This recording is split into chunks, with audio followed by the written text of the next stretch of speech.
guys, I have been recording for a long time and apparently it has not been recording. It has been, oh my god, that's just, I've just been saying lots of stuff and I can't even recount on what I've said. One, I just talked about my day today. I had gone to Crew for my theory test. It didn't go as I planned. Yeah, I didn't fail that much, but I also didn't pass, so it's just a failure still. I don't take failure quite well. I haven't ever taken failing quite well, but I think I'm growing up and understanding that failing is part of the process. And the good thing is that I can always try and reapply and redo the test. Yeah, that's a funny noise from the car. There's a funny noise. Yeah, it stops. If it starts again, I think I'll note that. Yeah, so is that. Yeah, I did the test. I wasn't really afraid of doing it, or I wasn't really, and though I was confident enough to do it. I really did well with the hazard perception. Oh, the multiple choice is the one that really screwed me over. But I can still prepare better and go and do it. So there's that part. Yeah, and I talked to people who really were vouching for me to pass this test, and they were like, it's fine, it's the first time, so you can do it the second time. And yeah, I'm positive I'll reapply and do it the second time, prepare better. I now know how it goes and how the questions are, so that helps me to prepare better. Yeah, it's such a lovely day today. It's really sunny. I love the day. I went to the train rides are the best. I love train rides, honestly.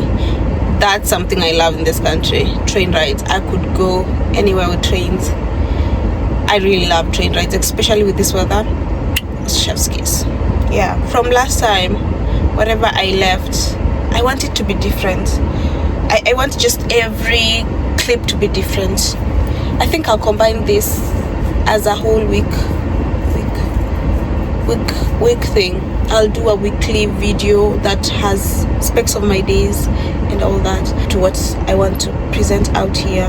And that's just my life in the UK, being a student, and how after being a student, what next, how I'm finding it right now. And if you have any questions about that, please, you can comment down below. And if you really feel that this type of content suits you, you can subscribe.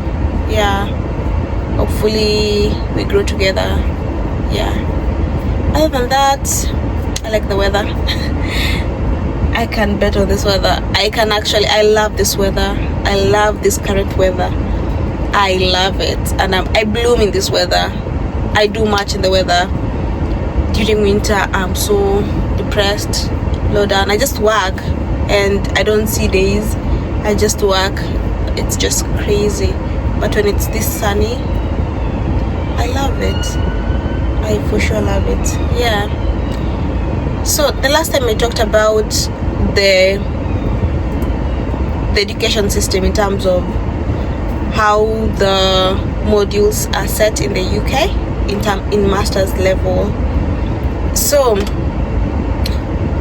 what I really did enjoy, let's say the lovely part of what I enjoyed here, that I was looking forward to enjoying, is the mode of teaching. In this country, you have to read.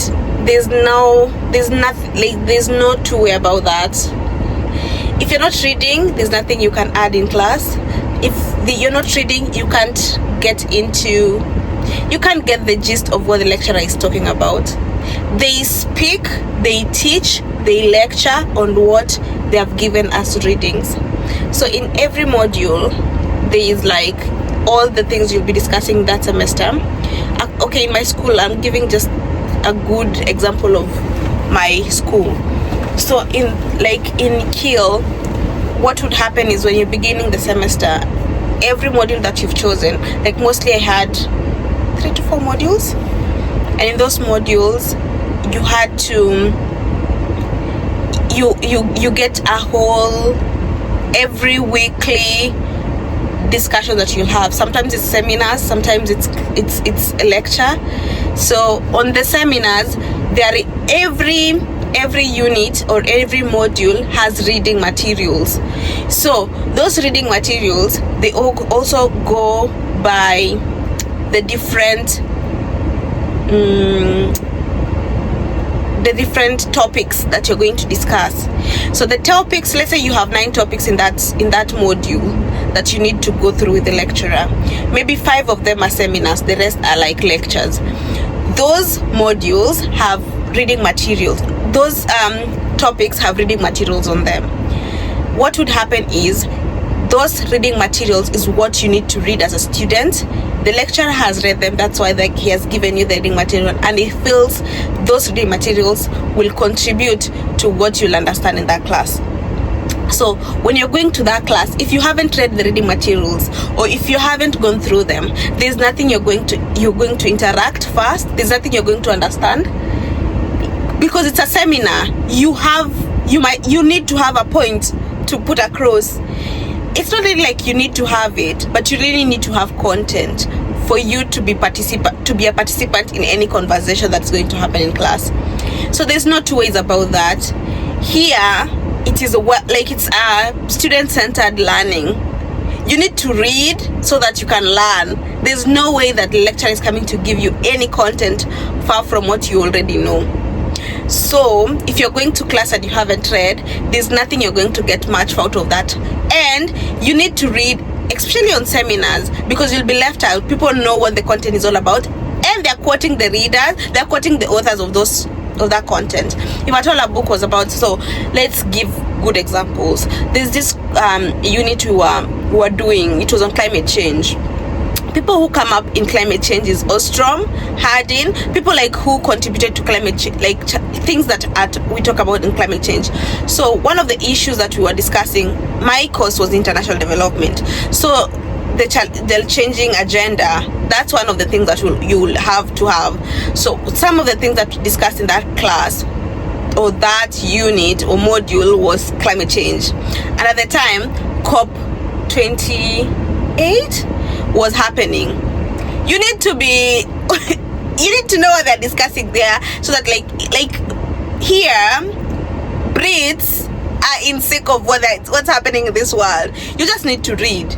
You need to read. And in master's level, I think that's what you really understand here. Even in the undergrad, people read for them to have a backing on their points. Let's say you're just saying, I think climate change has done this. Who said that?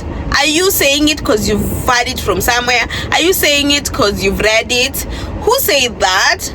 What is your backing? It's the same thing when you're writing an essay. What are you backing your points on? Is it something that is popularly known? Have you read? Are you quoting? Are you referencing someone? Is it just your own opinion? And where is your opinion coming from? From where? Like, there's so much. So those are some of the questions that will come out in a seminar. So if you're bringing out your points, you must have backing. Some things don't have backing. It's just like what you understand and how you're processing things. But when you're writing an essay, you have to have backing. You can't be biased. You have to have backing of what you've read and how that reading is making you think. That's who you are as a master's student. Read to be informed, and to inform you enough to have a point. Yeah, that's essentially how I learned. In Kenya, when I was doing my undergrad, most of the time I would go to class without reading stuff, and then from the classes when you realize, I can go and read on this and this. Here it's more of what have you read and what are you bringing.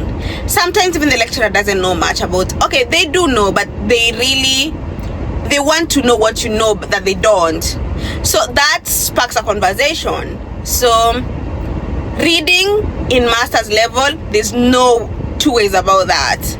Here especially, in UK. There's no two way about that. It's just read the reading material given.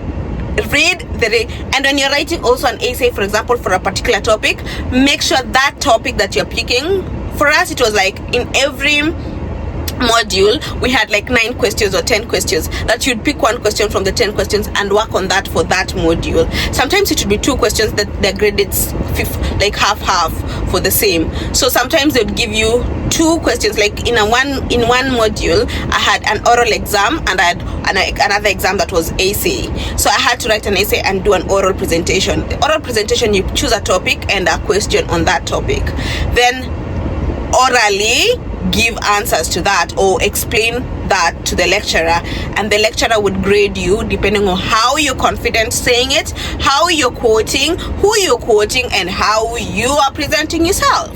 The same way you would do an essay. So in that case, why I was saying that is that in the essay, the reading materials the lecturer has given, make sure that is in the referencing. Make sure you've read that, so that backs your hypothesis or thought process or what you're saying. Yeah, I loved my master's. I loved everything about it. I loved academia. If I would be paid to read and just write, I would do that all my life. Honestly, I love research. I do. Yeah, it was lovely speaking to you guys. So the next thing I'll talk about, I think I'll speak about my dissertation, how that is all about, how many credits you need to have before you graduate here, and the different how it's different for different people, like different courses. I'll give 2 different courses, mine and a different one, maybe in health, and then say how it is and compare and contrast, so that you are aware what credits you need and how you can get that. And then I can now proceed to explaining how I was able to get a distinction from that. Yeah.